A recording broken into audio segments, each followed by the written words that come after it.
Na aula passada a gente viu um pouco sobre as operações básicas do MATLAB, operações de soma, subtração, multiplicação, algumas operações mais complexas também, como radiciação, exponenciação. A gente viu sobre as constantes, que o MATLAB ele já dispõe das constantes para que você possa calcular de forma mais rápida, mais intuitiva, sem ter que ficar declarando, procurando o valor. E agora a gente vai entrar um pouco mais a fundo, fazer alguns exemplos mais práticos para entender de fato como o MATLAB pode ser utilizado para toda essa manipulação, beleza? Bom, antes de iniciarmos de fato o nosso exemplo prático, eu vou mostrar para vocês só alguns comandos básicos, né, que a gente dispõe no MATLAB. Basicamente o primeiro é o barra invertida N, que é um comando para a gente pular uma linha, né, na hora de plotar na coma de window, ou se for plotar alguma interface gráfica, ele sempre vai pular uma linha para a gente identificar, né, a gente conseguir identificar melhor as variáveis e não poluir tanto a imagem que é plotada para a gente visualizar, né? Então, é um comando bem básico. O segundo é o de porcentagem. Então, se eu quiser escrever algum comentário no algoritmo, a gente vai fazer muito isso, porque é sempre bom ter um algoritmo comentado para a gente evitar, né, que a gente esqueça o que foi feito, ou referenciar alguma coisa. Outras pessoas que vão acessar o nosso algoritmo também, elas possam ter essa noção. Então, vocês podem visualizar isso e podem ver que quando você comentar uma linha do algoritmo, ela vai ficar na cor verde e o algoritmo, quando for rodado, essa linha vai ser desconsiderada, esse comentário ele vai ser desconsiderado, beleza? Eu posso também utilizar uma porcentagem dupla, né? Dois símbolos de porcentagem, para também dividir uma seção. Se eu quero dar destaque a uma seção, eu quero que ela fique dividida em relação às demais, basta eu colocar dois símbolos de porcentagem, ele vai dividir. Um outro comando também é reticências, né, 3 pontos, que é para eu indicar que a minha linha que está sendo escrita ali, ela vai continuar embaixo, né? Eu posso estar escrevendo algum comando ali na linha e um comando muito grande que demanda muito espaço e acaba perdendo a visualização na minha tela aqui. Então eu preciso realmente visualizar esse comando, mas eu não quero que ele fique fora da minha tela. Então eu coloco reticências, né? 3 pontos e continua embaixo, na linha de baixo, que ele vai identificar e vai continuar a execução corretamente. E aí os três comandos básicos, a gente já viu o CLC, que é para limpar a coma de Windows, limpar tudo que foi plotado nela. Temos também a Clear All, que é para limpar todas as variáveis calculadas, como eu falei, para não haver choque entre variáveis de algoritmos diferentes. Eu posso também colocar clear e o nome da variável, apenas a variável que eu quero que apague, né? Clear.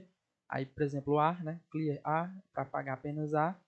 Mas geralmente eu coloco clear all sempre para de fato apagar tudo e não ter esse choque de variáveis, principalmente em algoritmos mais complexos.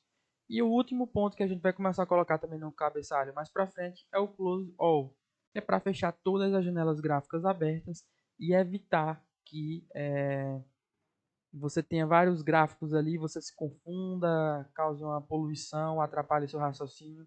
Então o close all vai fechar tudo que tiver de aberto de gráfico para você não se confundir. Agora, de fato, a gente vai prosseguir por exemplo, dois exemplos práticos para a gente entender como aplicar as operações, né, de... Bom, aqui a gente tem dois exemplos práticos, são exemplos que envolvem PA e PG. O primeiro ele fala: escreva um script para calcular a soma dos 200 primeiros termos de uma sequência dos números ímpares positivos. Então ele quer realmente calcular aqui uma PA, né, uma progressão aritmética, com a soma dos 200 primeiros termos ímpares positivos, e ele quer saber quanto é que vai dar essa soma, certo? Então vamos começar por esse primeiro exemplo. Vou passar para o MATLAB. Bom, estamos aqui no MATLAB, então sempre o nosso cabeçalho, CLC para limpar toda a coma do Windows, Clear All para apagar todas as variáveis e o Close All. No caso eu não vou plotar gráfico, mas quando eu tiver gráfico ele vai me ajudar, então é sempre bom eu já me acostumar a plotar esse primeiro cabeçalho, né, com esses três comandos. Vamos lá, então no caso ele pede para a gente calcular, né, como a gente pode ver na tela direita, um script para calcular essa soma dos 200 primeiros termos e uma sequência dos números ímpares positivos. Então eu tenho duas fórmulas para realizar esse cálculo, né? A gente vê que a soma dos n termos ela vai ser n vezes a1 mais an sobre 2, né? E o an eu calculo com a outra fórmula que é a1 mais, entre parênteses, n-1 vezes r. Então, a gente vai começar declarando as nossas variáveis. Primeiro, o R significa razão, é quanto em quanto essa PA cresce. Então, vai ser R igual a 2. E aí eu faço um breve comentário dizendo que isso significa razão. Então, quando o algoritmo for compilado e rodar, esse nome razão ele vai ser ignorado, porque ele não é um comando que existe no MATLAB. Então, é só um comentário que eu fiz e ele vai ser ignorado ao rodar. Tudo que tiver em verde vai ser ignorado. Porém, o R igual a 2 não. N, que é o número de termos, como ele falou, 200 termos.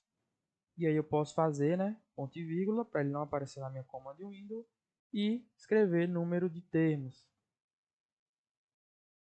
Difícil. Pronto, número de termos.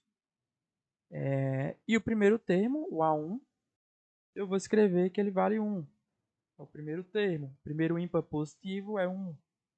E ele é o primeiro termo. Beleza? Pronto, agora ficou fácil.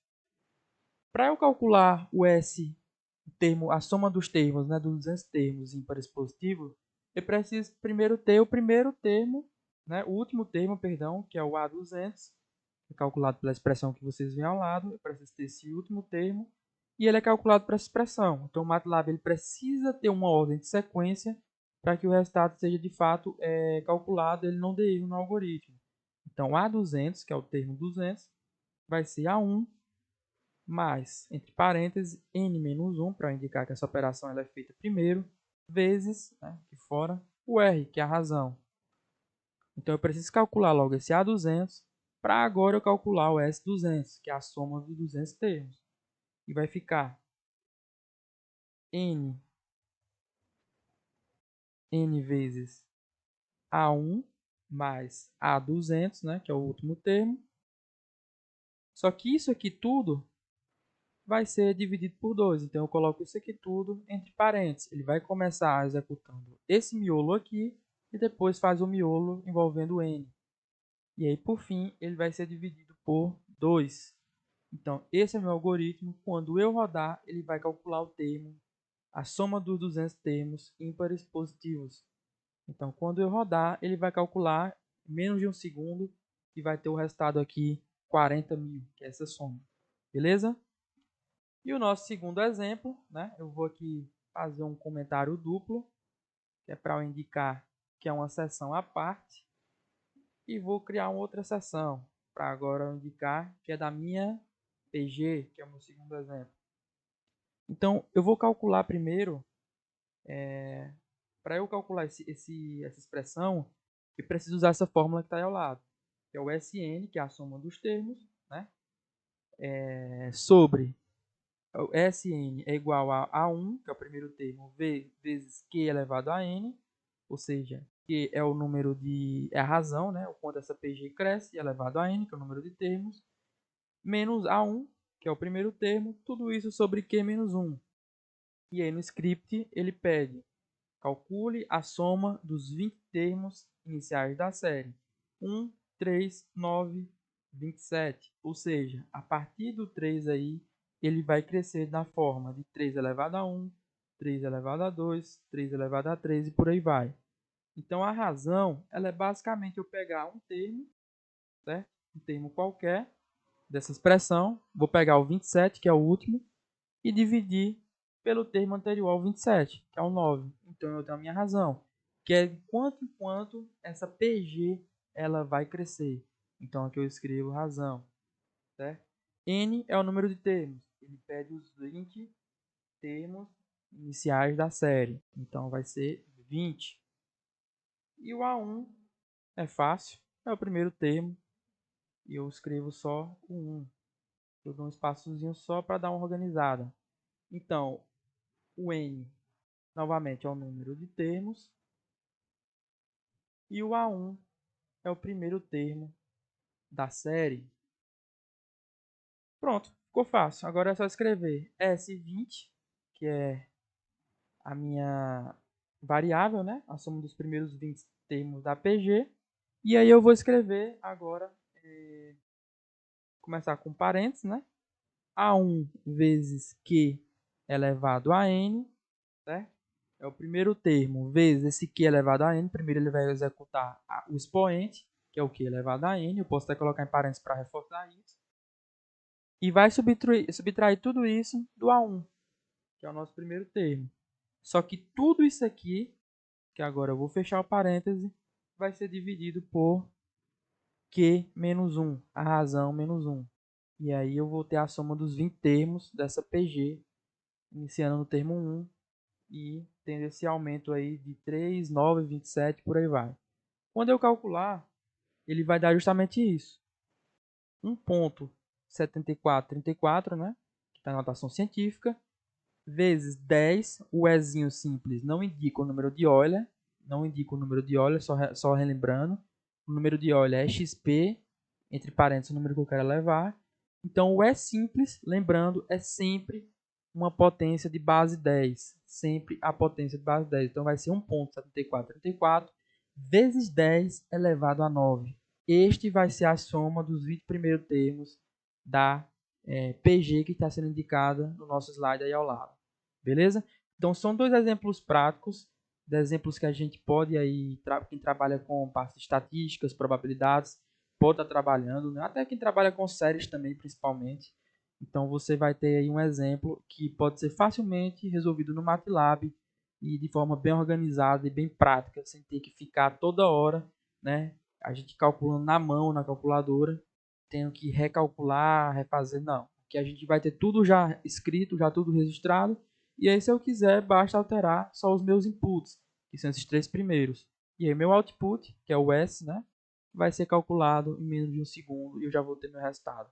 Então essa é a praticidade que o MATLAB oferece. Então é isso, pessoal. Obrigado e até a próxima aula.